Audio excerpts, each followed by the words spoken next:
welcome back to my channel, and I'm here with some boredom buster ideas for kids. These are some ideas I have come up with through moments of desperation in the last 2 months because as I am recording this, sorry, I had a little notification come out. As I am recording this, it is May 2020 in Michigan. We are in the middle of the coronavirus pandemic and there's shelter in place. So, in the name of keeping everybody else safe, we have been together at home for 7 weeks. I'm a mess, the house is a mess, the kids are kind of a mess, but we are all relatively getting along. Attempts at killing each other have drastically decreased. They're kind of getting used to it. We're kind of finding some fun things to do. So I just have stumbled across some fun things that may work for you or your kids if, heaven forbid, this pandemic goes on forever, there's another emergency, or you're just stuck in the house and bored and broke because they spent all your money on skins on Fortnite or something like that. So you don't have money to go anywhere and entertain them, right? So, first, I will say we are fortunate to be home and to be worried about entertainment. There's a lot of people worried about much more serious issues right now, economically, financially, health-wise. So we're fortunate. So I'm not trying to complain about the boredom. But if you can find ways to bust the boredom, might as well, pass the knowledge along. There are, your basics: puzzles, books, board games, card games. Your children will probably play together swimmingly for about 4 minutes until, somebody knocks the other person's puzzle piece over or somebody loses. Oh my gosh. It's a problem when someone loses. But for the most part, those things are basically fun, kill some time. You don't want them on the video games all the time, or maybe you do. If you do, that's cool. That's fine. That's your thing. I'm just assuming you wouldn't be watching this video because you don't need ideas to entertain your kids if you're fine with letting them play video games all day because they will do it. Huh? Please don't mock how bad we are in your videos. I know we play a lot of video games, but we work out a lot too. I know. My son has some input. I'm going to talk about all the things you've done besides play video games.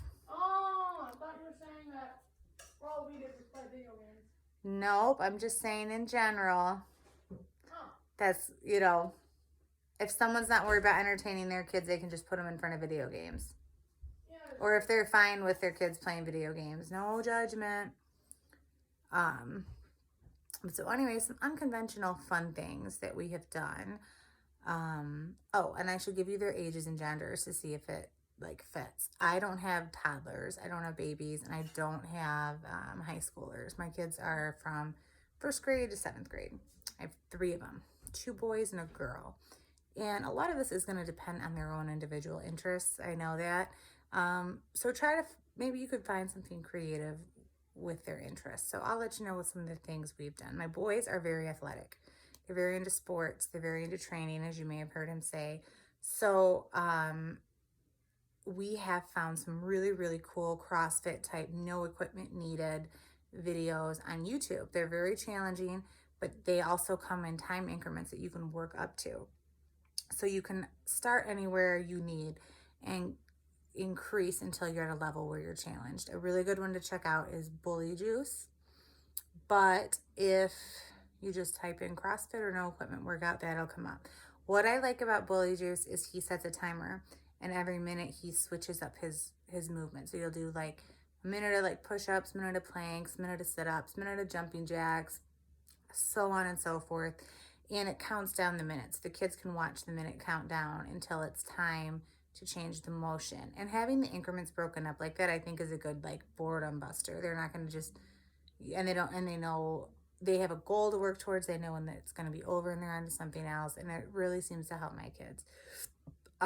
We've also done some stuff in the garage. We've set up some inexpensive workout equipment you can get is just jump ropes, boxes for box jumping, some kettlebells, some light dumbbells, medicine balls, stuff like that, and set them up in stations. And you can do the same thing, have them rotate through stations. If you can't get any equipment, even just having them do basic calisthenics at a certain station, you could like do station number 1 in blue chalk, and they have to do burpees there. They have to do station number 3 in pink chalk, and they have to do sit-ups, and have them go through, and you set the timer for every so often. And they like that, and it gets their energy out, and it calms them down, and it gets the endorphins flowing. It's good for their minds, good for their body. It gives them a sense of self-confidence.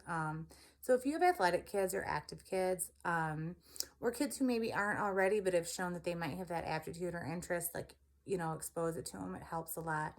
If you have kids who aren't really in the mood to get active and you would like them to, sometimes it's fun to incorporate it into a game. I have done obstacle courses in the yard, and I will do pretend Olympics, like to get the kids like running. We would all pick a country, and we're in the Olympics, and we're representing this country, and just have them run 4 houses, or then have them do sprints, then have them do long distance, and then have them just do like jumps, or have them go around cones or sticks or rocks or anything you find for them to work with their footwork in the backyard is cool. And that turns it into more of a game. Like, so you're playing Olympics. It's fun. And they get into it. It is fun. You can make little medals out of construction paper, like first, second, third place. So that's been a lot of fun. I also try to keep them learning and keep their minds engaged. And the best way to do that is, obviously there's probably some standard schoolwork that they have to do to make sure they're on par with the curriculum that's going to be expected of them when you're in the case of a pandemic. So if you're in a situation like that, or you happen to watch this now while we're in the pandemic, that's part of it. But if it's beyond that, or it's just on your own, or it's in the summer, I find that catering to their interests is good. My kids are interested in history of basketball. We watched the other day how basketball originated. I make them watch some geography. I make them watch some world religion. I make them watch some business stuff, and find things that they're interested in, and just let them watch YouTube videos. I mean, they just want to watch videos anyways, so sometimes they get a kick out of it. So find something they're interested in and work with that. I found that to be very effective, and they get engaged, and they learn, and they retain it. And it's really great to have them come back and tell you about these things they've learned, and how they have internalized it, and how they've perceived it, and what their takeaway is of it. They're also interested in business. I had them watch a couple episodes of the Shark Tank, and then I had them all brainstorm businesses to present to me. I got to be a shark for a day. And we have a color book where you can color in shoes and like design shoes and stuff. And my boys, being more athletic, were really into that. So they all designed shoes. And my daughter came up with a really cool concept. She had little like animal legs coming out the side of the shoes. So it looked like the shoe was like the body of the caterpillar, but then it would have the legs coming off. And she called them animal walkers, and she could get the shoes look like different animals. It was really cool. They come up with these good ideas, and they learn about business, and they how to think in that way. So that was fun, playing Shark Tank with them. My daughter, she does like to do the athletic stuff with the boys. She likes to be a part of it because she's the youngest. So she looks up to them, and she likes to be included if the birth order was different. I don't know if she'd be quite so into it, but as it stands now, she is. But she's also really girly. So we do the basic stuffs we do. Like, I paint her nails. We do her toes. She gets little pedicures. I have her feet in like a bowl of soapy water, and give her little lotion rubs, and paint her toes so she feels like she's having a girl day at the spa. And we also play fashion show, which is pretty fun. And we do it like a challenge. So I will pick a look. I'll give her a look. I'll say, for instance, a girly look. Go pick out a girly look. And she'll go pick out like an outfit that's all pink with a pink bow. It's so cute and girly. And then I give her a rating. My kids are kind of competitive. They like the feedback. So all about ratings. And I will give her a 4 or 5 star rating. 3 stars if I'm feeling mean. I don't know. Or I'll say a sporty look or a fancy look. And we'll go through a cycle of that and do ratings. And that's been really fun. And also I will do a full-blown like Halloween look with her. Like she has some dress-up clothes. I did unicorn makeup on her one day, all the big rainbow eyes, bright lips. She has a headband that has the unicorn horn on it. We did a witch. She had an old witch Halloween costume. I gave her the creepy gothic makeup. Like I got her completely in character. So that's been really fun. And also I have them clean out their rooms, and we get stuff collected that we say is going to be for our eBay store. I actually haven't gotten it up and going yet, but it's kind of a funner way to look at things than just cleaning. The other thing is cleaning can be really overwhelming to kids sometimes if they make big messes. A big mess on my dining room table over there from all the school stuff. I mean, I think all kids make good big messes. I hope they do. Maybe it's just my kids. I don't know. Maybe it was just me. I made messes when I was a kid. And those big messes can be pretty overwhelming. What I find is, and lists can look overwhelming too, even though it helps with the organization. Myself and at least two of my three kids, it might be all three of them.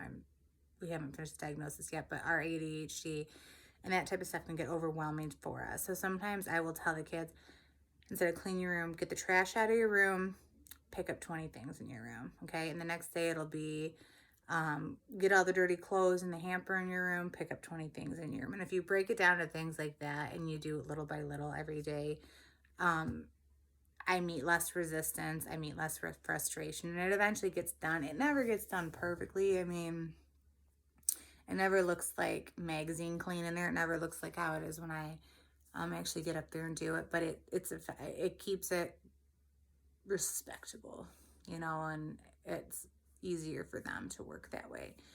The other thing is I find with chores, trying to get them to do something that maybe they don't want to do, is give them a choice. And if you really want them to do one thing, make the opposite choice of that one thing pretty bad. And they'll pick the one thing. When they have a sense of choice and control, they tend to respond better too. So that is what I found, and we are all getting along pretty well, and for the most part having fun. And overall, I've really enjoyed this extra time with my kids, and they don't seem to be too miserable. I mean, they're happy they're not in school, but like I said, I at least go at the grocery store. They have been within the walls of this house for 7 weeks. Luckily, we've had some good weather, gotten outside a little bit, but it's been a lot of in here with me, and they seem pretty happy for the most part. And don't get me wrong, I'm not Martha Stewart. We're not doing these crafts and these fun games and all this stuff all the time. We've been watching some shows. Parks and Rec is great. I don't know how I missed that the first time around. We all watched that. That was a great, fun family show. I mean, there's a little sex reference, but when that comes up, I just go la la la la la really loud, and it kind of goes over the little one's head anyways. But so we are binge watching shows. They are on video games every day for some point, but to break it up and to make sure they're having a more well-rounded experience, mind, body, they will just feel better and in turn act better. These are the things I have found that have helped us have a pretty decent time. So I hope this helps, and maybe you won't be so bored at home with your kids. Bye.